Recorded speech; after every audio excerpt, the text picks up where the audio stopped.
Souvenez-vous, il y a quelques années, Volkswagen avait présenté le Tiguan Allspace, déclinaison 7 places de son SUV compact, le Tiguan. Aujourd'hui, le constructeur allemand renouvelle cette offre 7 places avec un nouveau véhicule. Fini le Tiguan Allspace, place maintenant au Tayron. Avant tout, il faut préciser que cette appellation Tayron, bien qu'elle soit nouvelle en Europe, existe déjà en Chine, mais attention, il s'agit d'un modèle totalement différent. Aujourd'hui, le Tayron sauce européenne donc arrive donc chez nous. Il s'agit d'un SUV 7 places. Nouvelle appellation donc pour ce véhicule, mais la filiation avec le Tiguan sur le plan esthétique est relativement évidente, notamment au niveau de la partie avant, où on retrouve, comme sur beaucoup de ces véhicules chez Volkswagen, notamment les finitions hautes, ce jonc lumineux qui relie les deux projecteurs avant. La face avant est spécifique, mais on voit tout de suite l'affiliation avec le Tiguan. Il y a quelques spécificités, notamment au niveau du profil. Vous avez des arches de roue plus rectangulaires qu'avec le Tiguan, et surtout toute la partie arrière est vraiment typique pour cette Tayron, avec bien sûr des portes arrière plus grandes. Vous avez une vitre de custode également qui a été rallongée, et enfin au niveau de l'arrière, une poupe beaucoup plus verticale. En termes de mensuration, ce Tayron vient donc se positionner entre le Tiguan et le Touareg. Il s'agit du deuxième SUV le plus grand de Volkswagen en Europe. Il mesure 4,79 m de long, soit 6 cm de plus qu'un Tiguan Allspace, et surtout 24 cm de plus que le dernier Tiguan. Pas de surprise au niveau de l'organisation de la planche de bord de ce Tayron, c'est du connu maintenant chez Volkswagen. Face à vous, une instrumentation de 10,25 pouces, l'écran multimédia de taille suivant la finition, 12,9 pouces ou comme ici sur les finitions hautes, 15 pouces, donc un grand écran ici, plutôt pratique à utiliser. Alors certes, vous avez les commandes de clim qui passent par cet écran, mais celles-ci sont toujours présentes sur le bas de l'écran, donc ça permet de gagner en ergonomie et en facilité d'usage. L'écran est relativement fluide, il y a encore beaucoup de menus, mais ça s'est quand même beaucoup amélioré par rapport au précédent système d'exploitation. Donc Volkswagen a compris les critiques qu'on avait émises. Rien à redire au niveau de la qualité des matériaux. Ici, sur notre modèle d'essai, vous avez du plastique moussé surpiqué, de l'Alcantara, parce qu'on a la version sportive, entre guillemets, Airline du Tayron, et vous avez même des systèmes de rétroéclairage sur la planche de bord, mais également sur les contreportes. Il y a également beaucoup de rangements dans l'habitacle, car en effet, le levier de vitesse migre de la console centrale près du volant. Donc, vous avez une console centrale beaucoup plus vaste, avec de nombreux rangements, notamment un pour les téléphones qui permet de charger mais également de les dissimuler. Et vous avez enfin ce bouton circulaire qui permet à la fois de diriger le volume de la radio, mais également de changer les modes de conduite.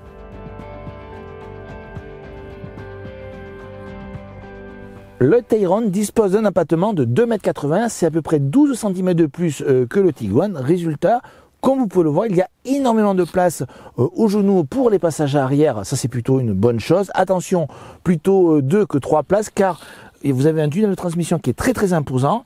Il faut noter en plus qu'il dispose d'une banquette coulissante sur 18 cm, et vous avez en plus des dossiers inclinables. Donc en clair, le Tayron prend soin de ses passagers arrière, en tout cas des passagers du deuxième rang, car en effet, il est possible d'avoir jusqu'à 7 occupants dans ce Tayron.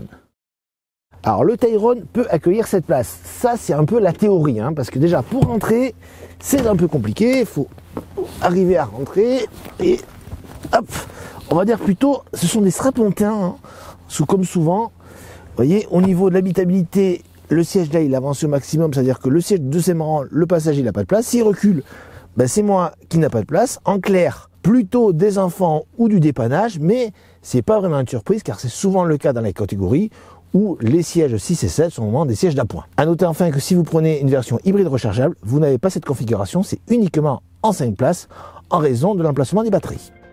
Quelle que soit la configuration que vous choisirez, vous bénéficierez d'un très grand volume de chargement. Ainsi, en 5 places, le coffre oscille entre 885 et 2090 litres avec les moteurs thermiques. Pour ce qui est des moteurs hybrides rechargeables, il faudra composer avec une perte de 175 litres en raison des batteries. En 7 places, la capacité oscille entre 345 litres, tout siège en place qui est largement supérieur à la concurrence, et 1905 litres. En matière de motorisation, le Tayron sera disponible en essence avec le iTSI 150 chevaux, en diesel avec le TDI 150 chevaux et deux motorisations hybrides rechargeables de 204 et 272 chevaux. C'est d'ailleurs la moins puissante de ces dernières que nous avons aujourd'hui à l'essai. Alors sur route, sans surprise, ne cherchez pas du dynamisme avec ce Tayron, c'est clairement pas sa vocation, c'est pas une surprise, hein, c'est un SUV familial à 7 places, hein, vous n'allez pas abattre des chronos avec ce type de véhicule. Par contre, si vous recherchez du confort, ben là, aucun problème, il remplit bien ses missions. On a un véhicule qui, malgré un gabarit important, il est quand même plutôt haut perché, ne prend pas trop de mouvement de caisse ou du roulis dans les virages. C'est plutôt une bonne surprise et une bonne note pour les occupants. Vous avez un véhicule qui est plutôt confortable également, malgré des roues de grand diamètre. Donc c'est fait vraiment pour dévorer des kilomètres, hein, clairement. Là aujourd'hui on est sur une petite route, c'est moins son terrain de prédilection. Il faut faire attention que la route se dégrade car le confort en pâtit également au niveau de tout à l'heure je parlais des roues de grosses dimensions. Mais au final sur route on a quand même un agrément pour les passagers qui est vraiment au niveau qu'on attendait de ce type de véhicule. Donc c'est clairement un véhicule qui va être fait pour concurrencer un Renault Espace par exemple. Ou alors vous avez un Peugeot E5008. Donc on est vraiment dans la bonne moyenne de la catégorie.